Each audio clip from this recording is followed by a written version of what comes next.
This is one of my favorite topics. How do you handle temper tantrums? How do you tame them so they don't exhaust you, drive you crazy? And there's times in our children's life where they may be happening a lot. And whether you have a toddler or school-age child who is just all out, raging on you at the drop of a hat, there are 7 hacks that I want to go through with you today, step by step. And what I'm going to invite you to do is you've probably heard many of them.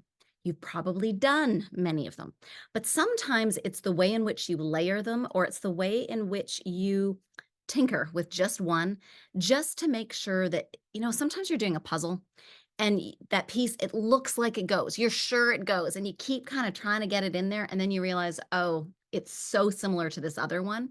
That's often how it is with parenting skills, especially when it comes to strong willed children or stubborn children, child, if you have one or one under your roof. So let's dive right in here. One of the things that I want to start with is you know your child best. So you know their ebbs and flows, the times of the day, maybe they get hangry early. So the first hack I want you to be aware of is seek preventative measures by using what I call some parenting forecasting. So what do I mean by that? I want you first to be addressing and anticipating all you can. If we watch the news and they say there's a 90% a chance of rain, bring your umbrella. When it comes to kids, if you're going on a long road trip with them or just a longer drive that day and you know they need snacks, you know they need to be entertained, figure that out as much as you can. Snacks, water, being active, getting outside, and using nap and bedtime consistencies can go a long way to preventing those meltdowns from happening in the first place. So, before I move on, I just want to say this. Sometimes we really want that shortcut. And believe you me, I am very efficient. I love a good shortcut myself. But sometimes the only way through consistent behavior changes where you finally are like, oh my gosh, we just don't deal with that anymore. And that used to be a daily occurrence, means putting in some time. So, some of the things I'm going to share with you, you're going to be like, Kelly, but I don't have time. But the fact of the matter is, if you're dealing with temper tantrums, often you already are, that's already eating away at a lot of your time, not a lot of your, also a lot of your time, but it could be a lot of your energy. Maybe you're just feeling so drained by the time you get to bedtime because you're like, oh my gosh, I don't think I can handle one more meltdown. If that's the case, I'm going to ask you to take that step back and ask you to come with me on a bit of an eagle perspective rather than that mouse perspective and see the bigger picture here. So, when I talk about these preventative measures using the forecasting strategy, what does that look like practically? So, here's what I mean. If you see a storm brewing in your child's eyes, and I know you know what that looks like, let's say just before switching activities, then what I recommend is you acknowledge, but guide them also towards the positive. So, that might sound like, hey, it looks like a sad rain cloud is coming because playtime's over. I wonder how we could make the sun come out and shine during dinner. Have you got any ideas? Do you want to take my hand and come help me? And move there. But even you preceding the idea that, hey, dinner time could be fun. It's not a guarantee, but it sure will give you much more possibility of it happening than if your head, you're like, oh my gosh, here we go again. They're going to have another meltdown. We did this exactly, we've done this 5 times this week. It's a very different energy than, hey, how can we make dinner really fun? And that also requires you to be in your best energy as much as you can. So the second hack, really important one, is connect before you correct. You got to use this method because the main takeaway I want you to get here is that kids thrive upon connection.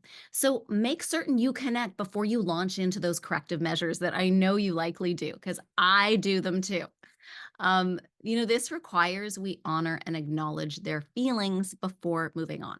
So I just want you to think like when you are really upset about something. Let's say you're triggered about something. If someone's like, "Oh, that's easy. You should just do da da da da da." Oftentimes that will just mean our back will go up more and we'll be like, you know, screw you. That can go through our mind, can it not? Am I alone on this? I hope not. So, what this looks like, it can be as simple as crouching down, making eye contact, and saying something like, "Hey, I see that you got a lot of big feelings right now." Then you might ask, "How can you help me understand what you need right now?" Now, they might not know, and that's fine, but being respectful and just asking them to go a long way. You're also paving the road for them to start the wheels of critical thinking for themselves to better understand as they go along through the years, better understand what their needs are, especially when they're in a down kind of mood. And isn't this something many of us adults would be wise to know or have a better handle on that when we're down, are we able to really be aware of it? And are we able to have the tools to say, okay, now this is what I need. Um, Now they might dig their heels in and like go right into the meltdown and be there. But it really helps to understand their want before jumping to conclusions. So it can sound like something like, it sounds like you really wanted that blue cup. Is that right? Let's chat about it. And just leaving space to chat about it, the focus on the root cause, what they're finding is unjust or unfair, is far more effective than addressing, you don't use that tone with me. Stop yelling, blah, blah, blah, blah, blah, blah, blah. That part is just put up their back. And that's when you can get into that power struggle that we don't want.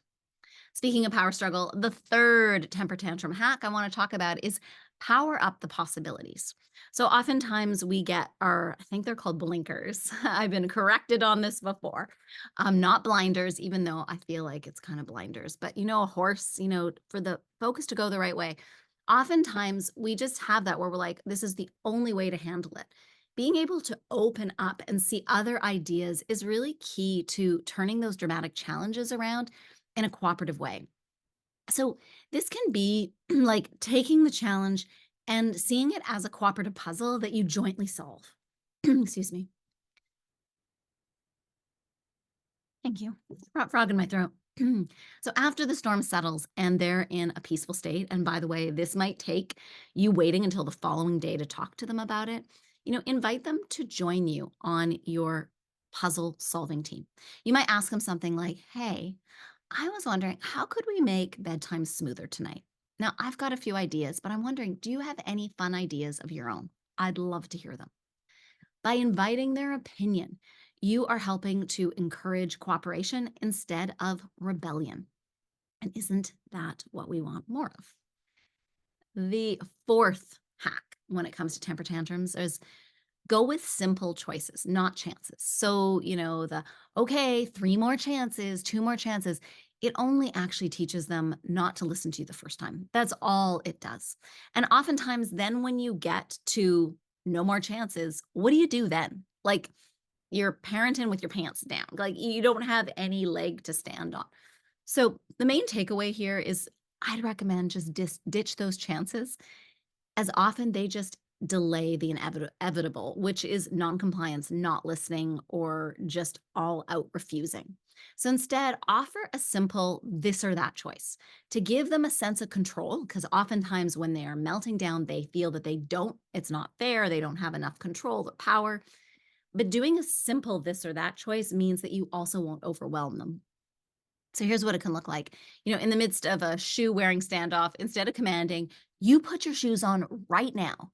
Try a simple choice like, would you like the red shoes or the blue ones? And if it continues, you could say something like, do you want to put your shoes on and walk to the car, or do you want me to carry you? So it's less about pick your battles and more about pick your shoes or pick when they go on. Do you get me here? Because if you pick them up and they're young enough to do that and you bring the shoes, then you take them. And then before you go to daycare or your next activity, you get the shoes on. Number five, see mistakes as mini lessons. So everyone needs time to learn. So make like we're either succeeding or learning your parenting mantra because every tantrum can be a teachable opportunity in disguise. So, post meltdown, this is often the next day, review and consider the lesson. Hey, remember when you felt really mad about sharing the toy with your brother? What do you think we could do differently next time? How could we make it better for both of you? Now, this isn't a lecture where you dive onto your parenting soapbox and, lecture them about what they need to do and expect more of them next time. It's a chance to debrief and learn together. Again, you're opening up more possibility and discussion. Sixth one, a do over to the rescue. I really like this one because, we all mess up. Everyone deserves a second chance. I just sent a text to actually a video text to my partner, and I was upset about something. And I was really doing my best to really take ownership of it, but I knew that it was going to be a scratchy subject. And he got back to me, and I actually had misunderstood. And so for me, I was kind of like, okay, let's do a do over here. I get to do a do over here, apologize, and move on. So, say after a refusal to brush teeth, instead of scolding, maybe you get into a fun place. And I know this is easier said than done. And so sometimes this is when you might need to tag team it if you have another parent you're parenting with. But you could suggest, hey, let's try a do over. What about if we pretend we're dinosaurs who are brushing our really big teeth in the jungle? Are you game? And I know that sometimes I'll have people say, "Yeah, but we can't make everything fun, Kelly." Yeah, but here's what I know is absolutely not fun. What's absolutely not fun is dealing with the meltdowns over and over again. True or true? The final one I want to cover today, and there are others, but this is the final one I want to cover today, which is hold steady by hugging a tree during the storm. So sometimes they are just melting down. And there's really it's like the floodgates are open, the waters are pouring down the streets, and you can't do anything. And so instead of reprimanding, which they won't hear any corrections at that time, wait for the storm to pass.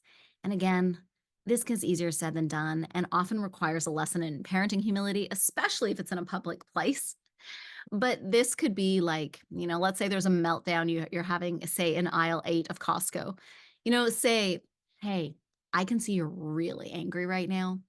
When you've cooled down and you're ready to go, we'll go home." Or simply ditch the groceries that day. If they're in a buggy, head for the exit. And maybe it's takeout that night. Now, I know you'll say, "Kelly, but I'm such a busy parent." And I get it. But sometimes, in order to really find corrective measures, it's to slow down enough to mm, have some of this learning really take hold and take legs so you can actually go grocery shopping with them. Maybe it means that for a while you get to do grocery shopping solo. It might mean that. But oftentimes we also need to course correct. So I am so glad you're here with me. I would love to hear from you. Please DM me or comment below if there was something that resonated with you or you have a question. Would love to hear that. And if you're not yet a member of the Stubborn Child Solutions Facebook group, it's free. It's on Facebook. It's a place where I offer things like this. And I would love to connect with you. If you haven't heard this week, thank you for all you do day in, day out as your child's parent. I know it is not a sprint, it is a marathon, and you, my friend, are doing it. God bless. And thank you so much for being here with me. Take care. Bye bye.